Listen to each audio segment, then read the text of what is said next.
On a usual Saturday, you wouldn't find me here. And I mean, of course, I don't give TEDx talks every Saturday. But what I mean is, you probably wouldn't find me in a museum. Rather, if you were looking for me, you'd probably have to go to the mountains. And that is because I absolutely love hiking. And in addition to just being outside and being in the nature, what I really like is this feeling of physical exhaustion, sort of this satisfaction you can feel in every single muscle. And in the evening, when it's time to go to bed, I absolutely cherish this amazing sleepiness that fills you from head to toe. Now you might say, well, of course she's tired. She's been hiking all day. Plus, not to forget about the effects of supposedly fresh air. But there is one factor that most likely outweighs the effects of fresh air, and perhaps even physical activity. And that is exposure to natural daylight. And today I hope to convince you that we should all appreciate daylight as sort of a natural soporific. And hopefully by the end of the talk, you will also recognize that we should all pay more attention to our daily light diet. But let's start with the question, why daylight is so important for our organism, for health, and eventually for sleep. Now, throughout your body, in each and every single cell, there is a tiny molecular clock ticking inside it. And to keep these millions of clocks in sync, we have one central body clock that is located in the brain in an area which we call the hypothalamus. And like the conductor of an orchestra, it communicates the time of day to each of these molecular clocks. And this way, it is able to regulate bodily processes in sync with the time of day.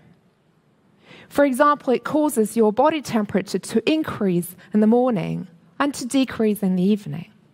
It choreographs the release of certain hormones at appropriate times. And in the evening, when it's time to go to bed, it will also make you tired and sleepy. But given this precise synchronization between internal or biological time and external time or environmental time, it seems clear that the body clock cannot be blind or isolated or shut off from the environment, but rather it needs to receive information about the time of day from the environment for it to synchronize with sun time. And this is achieved by close connections between the internal biological clock in the brain and our eyes.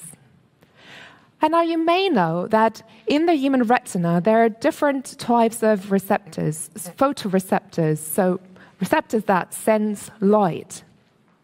And classically, we distinguish two types, the rods and the cones. Now, the rods only contribute to a visual impression under very dim lighting conditions. And here in the background, you now see a picture that might more or less be brought about by only the involvement of the rods.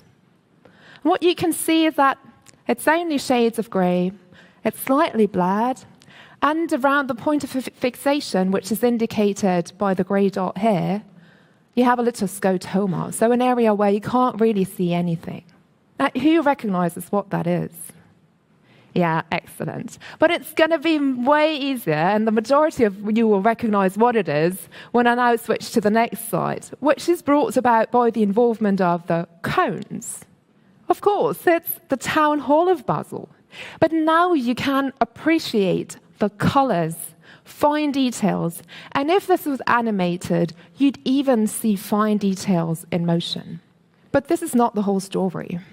Because only fairly recently, only in the early 2000s, another type of cell has been discovered, and we call them retinal ganglion cells. Now, you might ask yourselves, well, what picture is she going to show next? But I have to disappoint you.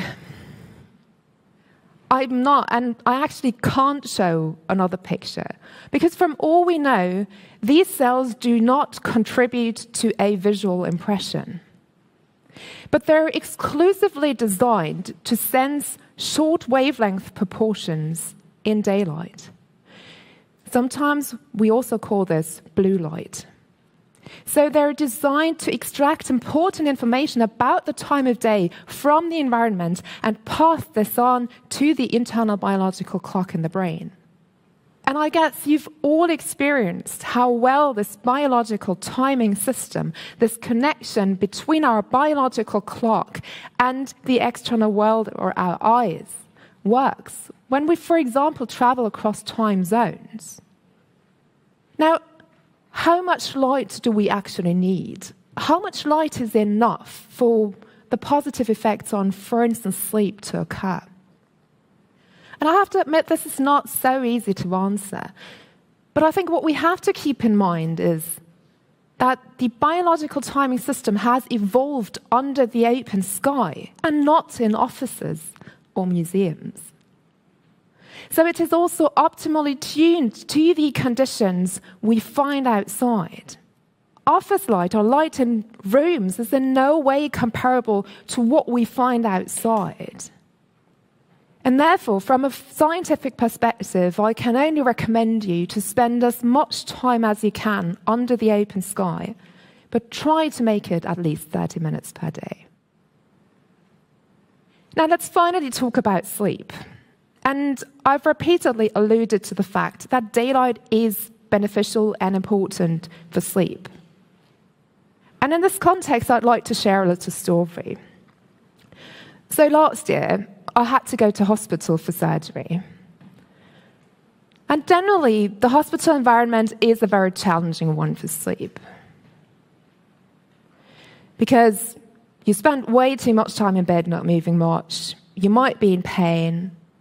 Now and then someone comes in to check on you, even during the night. And if you're as lucky as I was, you have a snoring roommate.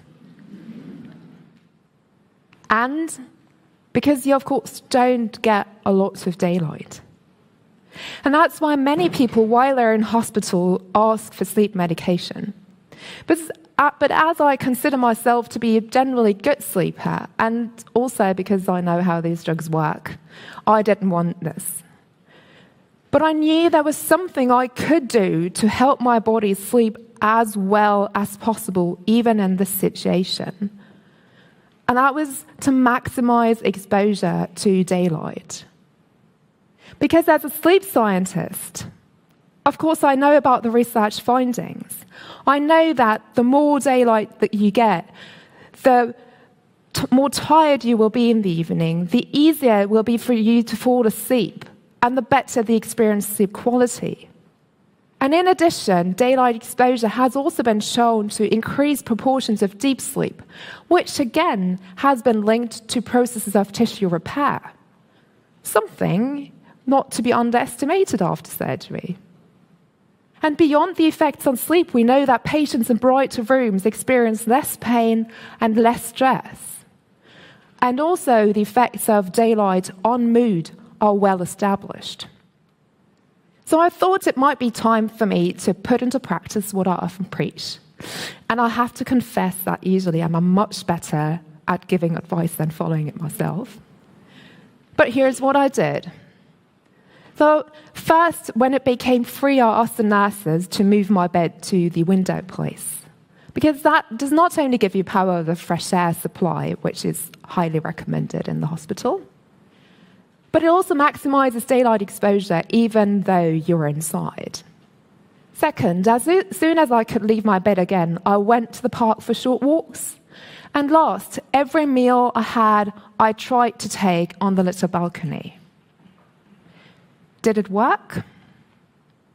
Well, it's a bit difficult to say, because it, of course, was a single case study. But from patients suffering from insomnia, so one of the most common sleep disorders, we know that light therapy is beneficial. And therefore, I would like to encourage all of you, and perhaps especially those who might belong to the 25% suffering from sleep problems, to start your own single case study. Thank you.